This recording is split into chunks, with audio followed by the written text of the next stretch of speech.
Namaste, welcome to Arthaniti. In today's episode, I want to tell you about Bharat Bond ETF. Yes, the latest tranche of Bharat Bond ETF was open for subscription from 2nd of December till the 8th of December. Right? Why am I telling you after the subscription has ended? Why? Well, this is an open-ended fund, so you can purchase these ETFs anytime you want. Since it is an ETF, which is an exchange traded fund, you can either purchase them directly through stock exchanges or through the mutual fund who is managing the ETF. In the latest tranche of Bharat Bond ETF has been managed by Edelweiss Mutual Fund. Right now, why I wanted to tell you about Bharat Bond ETF is first, it is a fixed tenure fund. Now, what it means is the maturity of this fund is fixed. This latest tranche will mature in April 2033. So, 11 years, which is a long period of time, is the duration for which this current bond ETF tranche has been brought in the market. What is this? What is Bharat Bond ETF? Well, it is a Government of India initiative. Okay, this fund is the first corporate bond ETF of India. The Government of India along with Department of Investments has floated this scheme. The basic aim is to raise capital from people to invest in public sector undertakings, and so that the money will become part of the India growth story. Okay, so what will happen is once you invest in the ETF, the mutual fund on its part will invest in bonds floated by public sector undertakings, which will help meet their capex requirements, capital expenditure requirements. Right now, so since it is a Government of India undertaking, one tick mark that people can make is that of safety.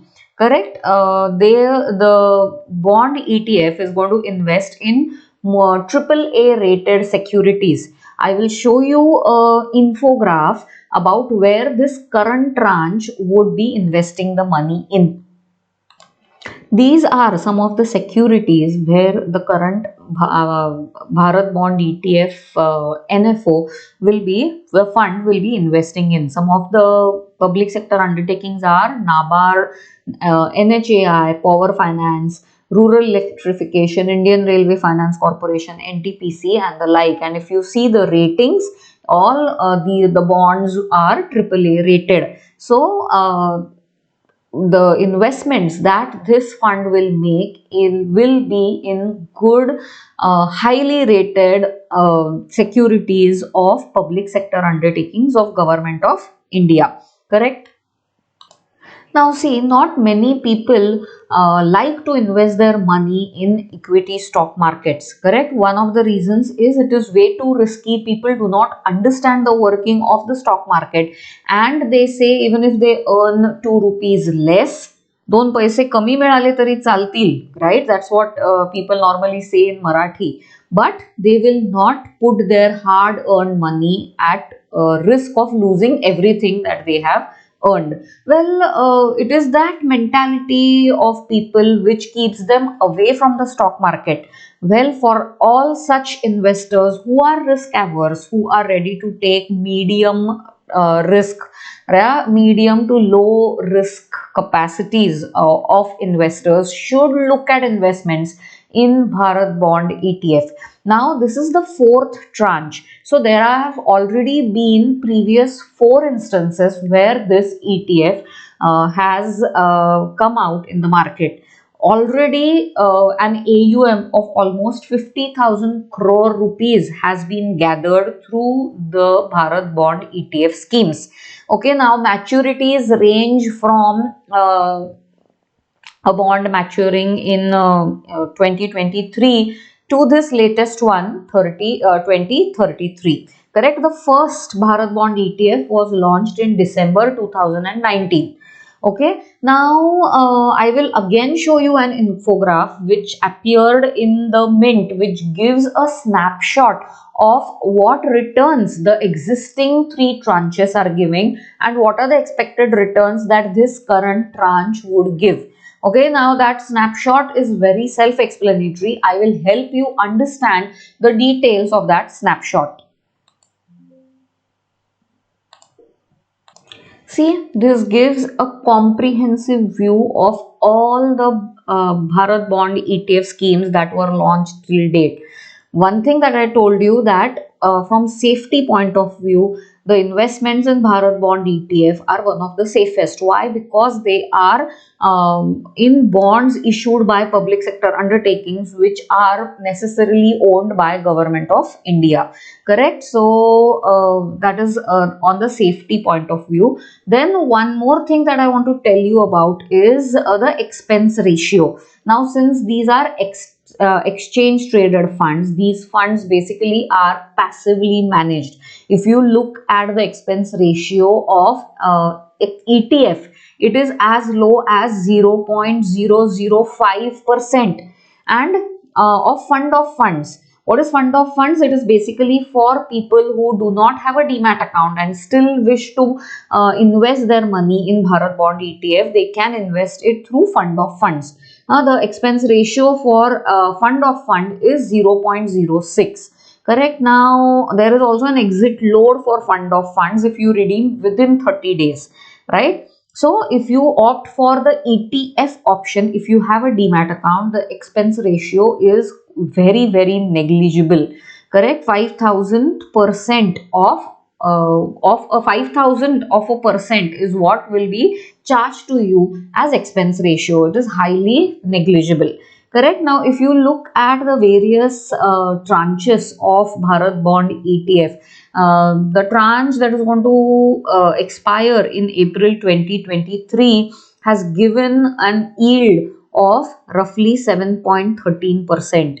The one that is going to expire in 2025 is going to give you yield of 7.43. The one in 2030 is 7.50, and this latest tranche is expected to give you an yield roughly around 7.5%. Now, these are gross yields, correct? So, you will have to take into consideration the taxation that is involved. Now, on the right hand corner, what is given is the comparison of how investment in bond ETF is going to be more beneficial for investors as compared to fixed deposits. Now, if you take the latest FD rates of SBI, they are not higher than 6.5%, and where this bond yield is expected around 7.5%. With indexation. See, since it is a bond fund, it is categorized under the debt mutual fund category. Now, debt mutual funds have a tax benefit option. Why? Because if you hold your investments for more than 3 years in a debt mutual fund, you can claim the benefit of indexation in the long-term capital gains tax category and be charged an income tax of 20%. Well, with FD, what happens is there is no indexation benefit available and you are charged at the rate at which your tax liability occurs. So, if you fall into the 30% tax category, that is how you will be taxed on the interest that you earn on your bank fixed deposit. But in case of debt mutual funds, you have the benefit of indexation and a lower percentage of tax if you hold that mutual fund investment for more than 3 years. Correct? Now, whether to invest or not to invest. Now, see, what is ideally recommended is you hold the investments for a longer period of time. One, certainly because of the tax benefit that you will benefit from if you hold it for more than 3 years. Correct? Plus, there is low risk. You are investing in government owned public sector undertakings with good credit rating. All the investments are in AAA bonds. Now, predictable returns, well, the returns will be predictable only if you remain invested for the whole of maturity period. Understand that if you invest at the time of NFO or soon after, once it is open for subscription through stock exchanges and you remain invested till maturity, the returns will be predictable. But if you buy and sell these bonds in between, then you will have to face market risk and interest rate risk as well. See, the yield of these bonds will go up and down depending on the prices at which they are traded in the market. Now, this particular bond ETF is going to track the Nifty bond ETF index. Right now, if the prices of the bonds go high, what is going to happen? The yield is going to reduce and vice versa. Now, if you look at the current interest rate scenario, last week the RBI governor raised the bank interest rate, the repo rate, by 35 basis points. And today the repo rate is standing at a 4-year high of 6.25%. It is being said that we are towards the end of interest rate hikes, correct? But interest rates starting to come down again is a far-fetched scenario if you have a time duration of 1 to 2 years. Why? Because inflation will not be tackled, as the data from World Bank and the Reserve Bank of India also states that inflation will still be a problem in the year 2023 and will slowly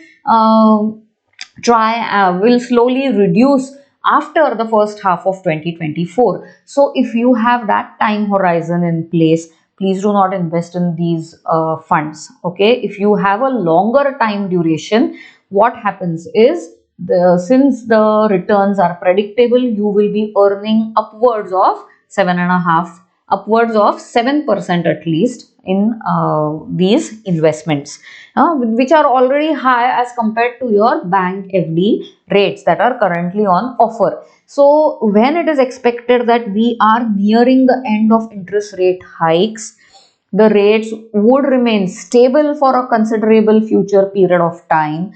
Investing in such bonds would be a good option if you are thinking of investing in a bank fixed deposit. So instead of a bank fixed deposit, try and think of investing your money in such fixed tenure investments which are backed by Government of India and have good credit rating.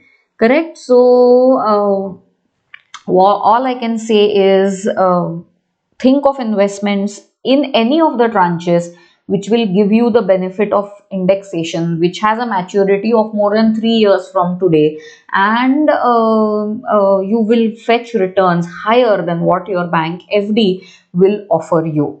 Correct? So if you have any queries about such investments and how you can invest it, please comment below the video and I will be happy to help you. Right? I hope I have this video gives you a detailed explanation about what Bharat Bond ETF is and why you should think of investing in it if you are risk averse, if you have a moderate risk taking capacity and you want to earn better returns than what a bank is offering you. Correct? Think of Bharat Bond ETF as an investment. Now, this is just an educational video. I am not promoting anything nor advertising for anyone, but I thought you should know about these schemes, and that is why I made this video. So I would like to hear your comments, and more the interaction, better it is, right? So until next time, stay safe and please subscribe to my channel so that you get all the latest videos about investing and financial tips from Arthaniti. Thank you.